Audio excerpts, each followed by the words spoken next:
Pemirsa barakallahu fikum, pada kesempatan kali ini kita akan membahas tema Islam dan pengorbanan.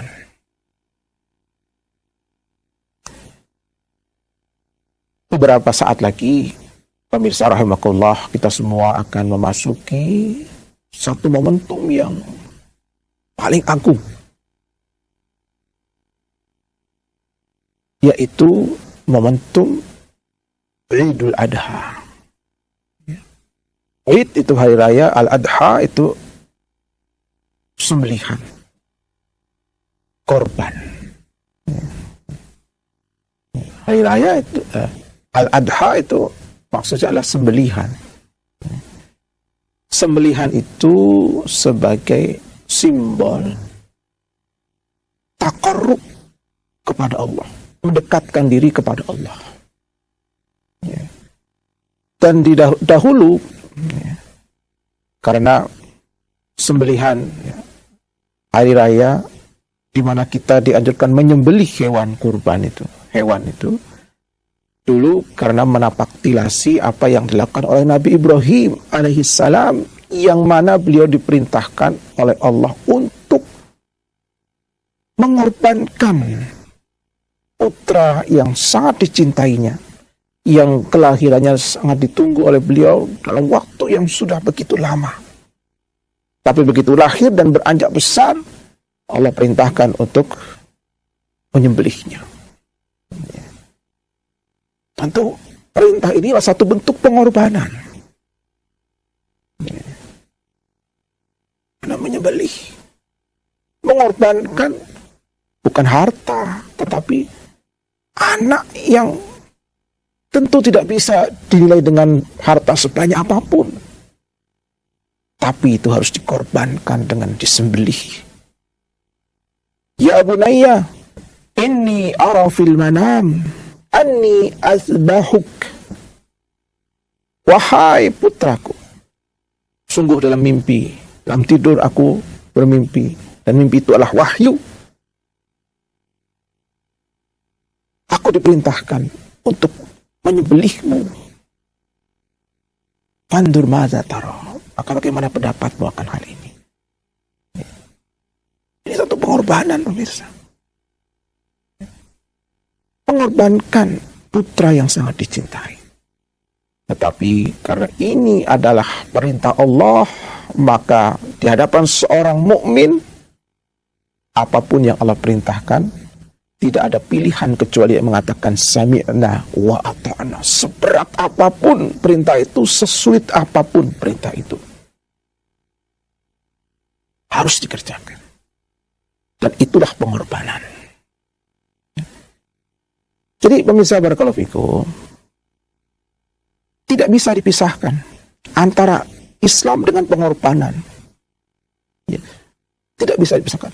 Pengorbanan itu konsekuensi seseorang itu menjadi seorang muslim. Dia siap menjadi seorang muslim, maka dia harus siap untuk berkorban. Mengorbankan apa saja yang memang harus dilakukan untuk mempertahankan keislamannya.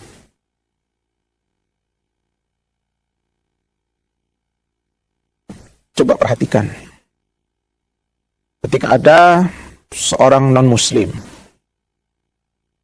tadinya dia apalah agamanya, entah Yahudi, Nasrani, Konghucu, Buddha, atau komunis, tidak punya agama. Begitu dia masuk Islam, maka saat dia mengucapkan dua kalimat syahadat, asyhadu alla ilaha illallah wa asyhadu anna Muhammadan Rasulullah, sejak detik itu dia sudah dituntut untuk berkorban.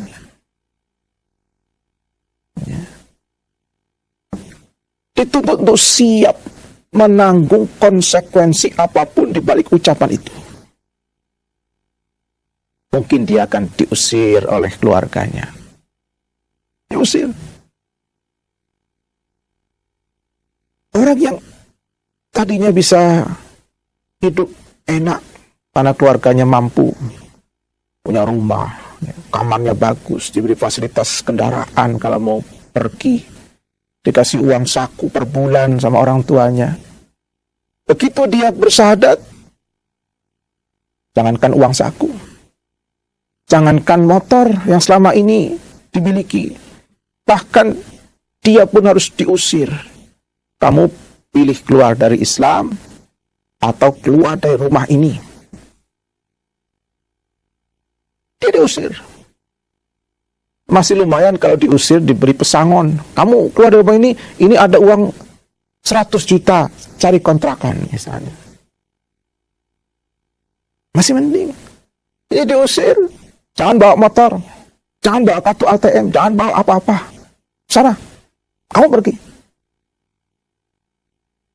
Ditambah kata-kata bapak dan ibu sudah tidak lagi mengakui kamu sebagai anak misalnya. Wah, itu kan sudah pergi, diusir, tidak membawa apa-apa, tidak diakui anak, dan tidak tahu bayangannya mau kemana. Tapi itulah pengorbanan sebagai konsekuensi mengucapkan kalimat syahadat.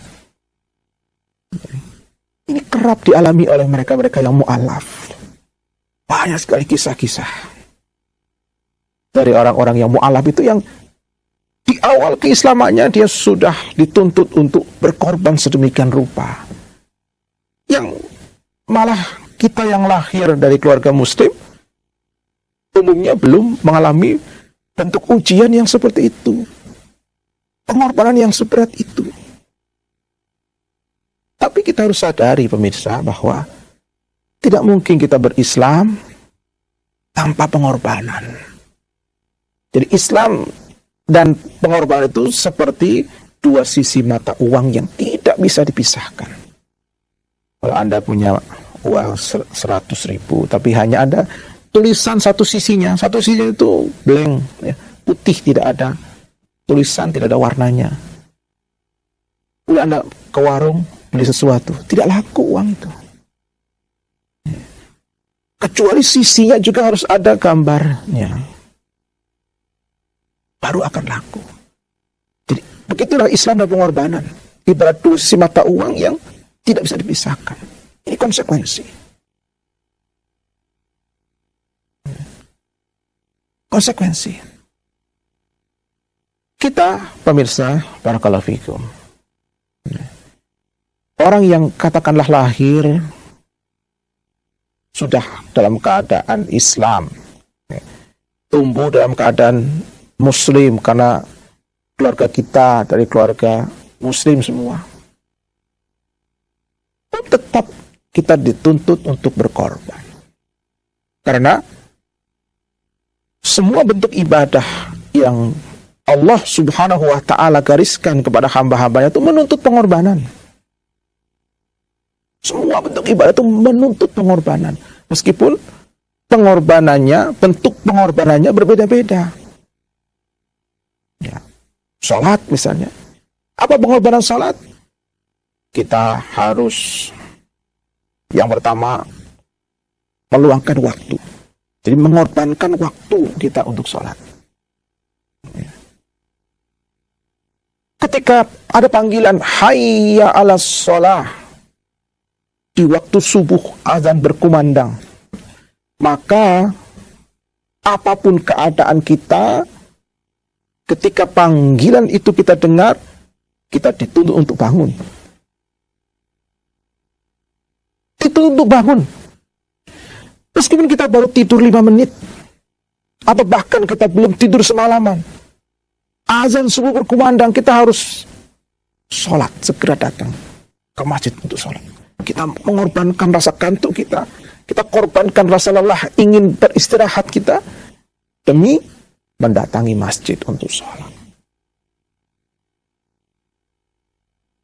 Bangun sekedar sholat saja sudah berat, apalagi kita harus berangkat ke masjid. Oh, itu lebih berat lagi.